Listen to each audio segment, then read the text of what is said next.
precious friend. I'm talking to you from the Lake of Galilee. My precious friend, I'm talking to you from the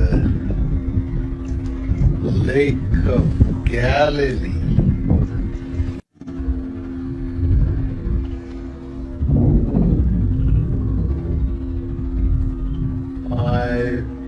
My precious friend,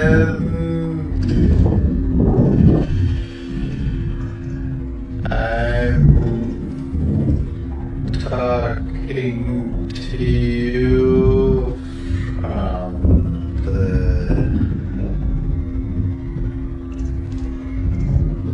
Lake of Galilee.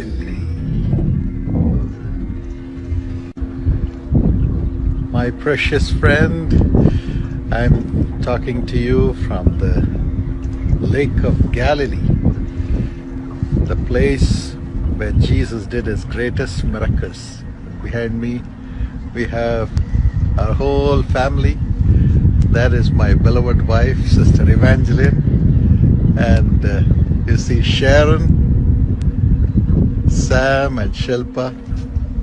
Where is Stella? She's making boli.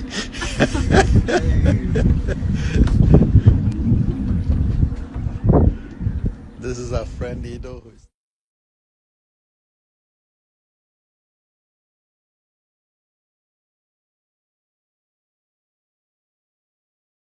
தமிழ்நாட்டில் பல்லாண்டு காலமாகவே பல லட்சம் கிறிஸ்தவர்கள் வாழ்ந்துட்டு இருக்காங்க. யாருக்கிட்டையுமே தொடர்பு கொள்ளாத ஜீசஸ் பால் தினகரின் தந்தையார்கிட்ட மட்டும் தொடர்பு கொண்டாரு. அவரோட காலத்துக்கு அப்புறம் மறுபடியும் வேற யாருக்கிட்டையும் அவர் கான்டாக்டே பண்ண மாட்டேன், நான் கான்டாக்ட் பண்ணா தினகரன் கிட்ட மட்டும் தான் பண்ணுவேன்னு சொல்லி இப்ப தினகரன் கூட கான்டாக்ட்ல இருக்காரு ஜீசஸ். எங்கெங்க மீட்டிங் போடுறாரோ ஜீசஸ் வருகிறார், ஜீசஸ் அழைக்கிறாருன்னு சொல்லி பெருங்கூட்டத்தை சேர்த்து பெருந்தொகையை சம்பாதிச்சு ஜாலியா ஊர் சுத்திட்டு இருந்தாப்ல பால் தினகரன். ஆனா இன்னைக்கு அவங்களுக்கு அலையா விருந்தாளிகளா உள்ள வந்தது யாரு அப்படின்னு பார்த்தா நம்ம IT officers, income tax officer. எதற்காக ரைடு வந்தாங்க அப்படின்னு கேட்டதுக்கு அவங்க கொடுத்த பதில், நீங்கள் வெளிநாட்டில் இருந்து பல்லாயிரம் கோடிகள் வாங்கியிருக்கீங்க, ஆனால் வாங்கினதுக்கு ஒழுங்காக வரியும் கட்ட மாட்டேங்கிறீங்க, நீங்கள் 1000 கோடி வாங்கிட்டு நான் வெறும் 100 கோடி தான் வாங்கினேன் அப்படின்னு பொய் கணக்கும் காட்டுறதாட்டு குற்றச்சாட்டுகள் இருக்குது. அப்படிங்கிற மாதிரியான குற்றச்சாட்டுகளை வச்சு வீடுக்கு ரைடு, ஆஃபீஸுக்கு ரைடு, எஜுகேஷனல் இன்ஸ்டிடியூட்டுக்கு ரைடுன்னு ஒட்டுமொத்த இடத்துலையும் அலசி ஆராய்ஞ்சாங்க. இப்போ இவ்வளோ பெரிய ஒரு முக்கிய புள்ளியா இவங்க எப்படி மாறினாங்க அப்படின்னு பார்த்தா, இவங்க மதமாற்றம் தான் அவங்களோட மெயின் தொழிலாகவே இருந்துச்சு. மற்றபடி அவங்க எந்த வேலைக்கும் போல எந்த ஒரு பிஸ்னஸும் ரன் பண்ணல. ஆனால் தமிழ்நாட்டின் பணக்காரங்க லிஸ்ட்டில் தவறாமல் பால் தினகரன் பெயர் வந்துக்கிட்டே இருந்துச்சு. சரி, எப்படி இவங்க ப்ரேயர் பண்ணால் எப்படி காசு கிடைக்குது அப்படின்னு பார்த்தா, இவர் ஒரு தெய்வ பிறவி இல்லையா பால் தினகரன், அதனால இவர்கிட்ட ஆசீர்வாதம் வாங்குறதுக்கு காசு கொடுத்தா தான் ஆசீர்வாதம் வாங்குவாங்க. இந்த ஜியோ, ஏர்டெல் இவங்கெல்லாம் பேக் வச்சுருப்பாங்க இல்லையா, இது வந்து டேட்டா பேக், இது வந்து எஸ்டிடி பேக், இது வந்து ஐஎஸ்டி பேக் அப்படின்னு. அதே போல் இவங்ககிட்ட ஆசீர்வாதம் வாங்குறதுக்கும் தனித்தனி பேக்ஸ் இருக்குது. அதாவது ஃபேமிலி பிளஸிங், குடும்பத்தை ஆசீர்வதிக்க வேண்டுமா 3000 ரூபாய் தாங்கள் கொடுக்க வேண்டும், பிஸ்னஸை ஆசீர்வதிக்க வேண்டுமா 5000 ரூபாய் செலுத்த வேண்டும், நான் ஆசீர்வதித்தால் பிஸ்னஸ் ஓஹோ என்று செழித்தோங்கி வளரும் அப்படிங்கிறது இவங்களோட கோட்பாடு. இதை விட கொடுமை என்னன்னா, பிறந்த நாளைக்கு நீங்க வாழ்த்து வாங்கணும் அப்படின்னு நினைச்சீங்கன்னா 10,000 ரூபாய் கட்டணும். 10,000 ரூபாய் ஒருத்தண்ட பிறந்த நாள் அன்னைக்கு கேட்டா அவனுக்கு பிறந்த நாளாவா இருக்கும்? என்ன பால் தினகரன்ஜி, இதை விட ஒரு கொடுமையான விஷயம் என்ன அப்படின்னு பார்த்தா, இந்த காசு கட்டி நீங்க ஆசீர்வாதம் வாங்கினீங்கன்னா உங்களுக்கு ஒரு சர்டிபிகேட் கொடுக்கப்படும். நான் பால் தினகரனால் ஆசீர்வதிக்கப்பட்டவன் அப்படிங்கிற ஒரு சர்டிபிகேட் கிடைக்கும். அந்த சர்டிபிகேட்டை அழகா ஃப்ரேம் பண்ணி நடு வீட்டில் மாட்டிக்கலாம். நிறைய ப்ரேயர்ஸ் இந்த பால் தினகரன் எந்த சமயங்களில் நடத்துவார் அப்படின்னு பார்த்தா, எலெக்ஷன் சமயங்களில் தான் நடத்துவார். குறிப்பிட்ட ஒரு கட்சியை கை காட்டி இன்னாருக்கு தான் நீங்கள் ஓட்டு போடணும் அப்படின்னு வேண்டுகோளும் வைப்பார். அதே போல் 2019 எலெக்ஷனின் சமயத்தில் அவர் ஜீசஸ்ட பேசிட்டேன், இந்தியாவில் ஆட்சி மாற்றம் வரப்போகுது, பழைய ஃபேமஸான அரசியல்வாதிகள் எல்லாரும் காணாமல் போகிறாங்க, யங் அண்ட் எனர்ஜெட்டிக்கான ஒரு சின்ன பையன் வந்து நமக்கு பிரதமராக இருக்க போகிறான். யார்? ராகுல் காந்தி தான், வேற யாரெல்லாம் கிடையாது. எனர்ஜெட்டிக்ங்கிற வார்த்தை கேட்ட உடனே நீங்கள் வேற யாரையோ யோசிச்சிருப்பீங்கன்னு நினைக்கிறேன். அவர் யங்குன்னு சொல்கிறது ராகுல் காந்தியை தான். ஜீசஸ் உண்மையிலே அவர்கிட்ட பேசினாரா இல்லையா அப்படிங்கிறது ஜீசஸ் மேலே இருந்து பார்த்து சிரிச்சுக்கிட்டே இருப்பார். ஆனால் அவர் சொன்னதுபடியே எந்த ஒரு ஆட்சி மாற்றமும் நடக்கலை, பழைய ஆட்சியே கண்டினியூ ஆகிட்டு இருக்கு. மோடிஜி சீரும் சிறப்புமாக நாட்டை நடத்திக்கிட்டே இருக்காரு.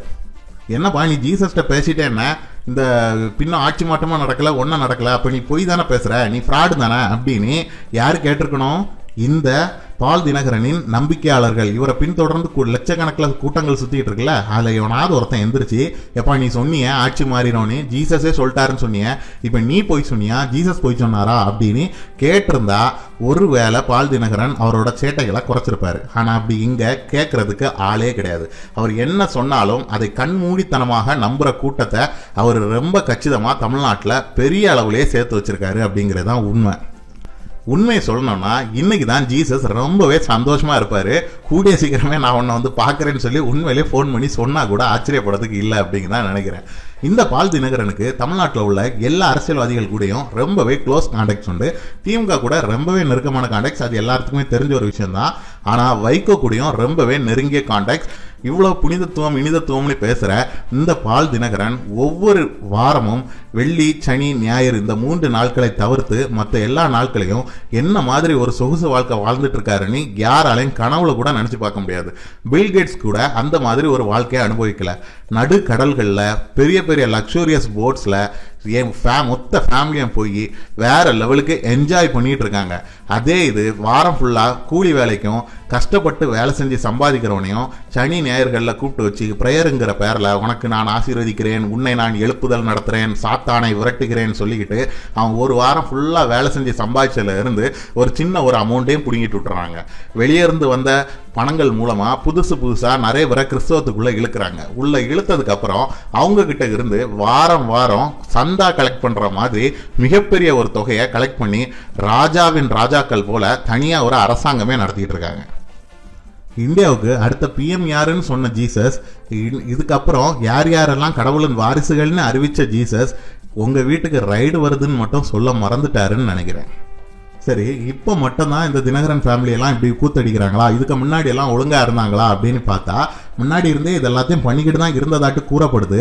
ஆனால் இப்போ எலெக்ஷன் சமயங்கிறதுனால போலீஸ், இன்கம் டேக்ஸ் எல்லாமே ரொம்பவே கூடுதல் கவனமாக இருக்க ஆரம்பித்தாங்க.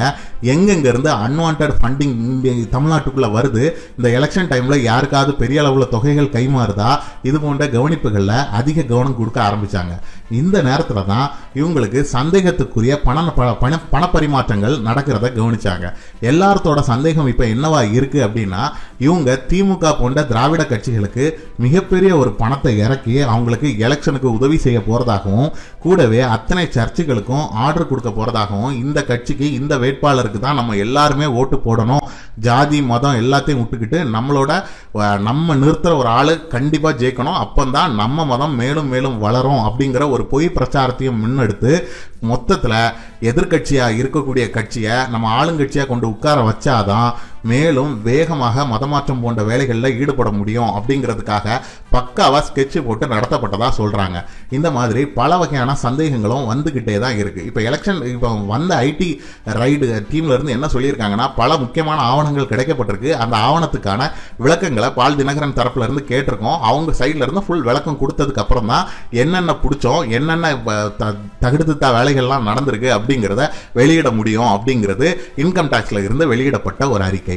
இந்த அறிக்கை கூடிய சீக்கிரமாவே முடிவுக்கு வந்துடும். என்னென்ன பித்தலாட்டம் பண்ணியிருக்காப்ல அப்படின்னு லிஸ்ட் வாரியா கவர்மெண்ட்ல இருந்து அறிவிக்க தான் போறாங்க. அதை நம்ம பார்க்க தான் போறோம்.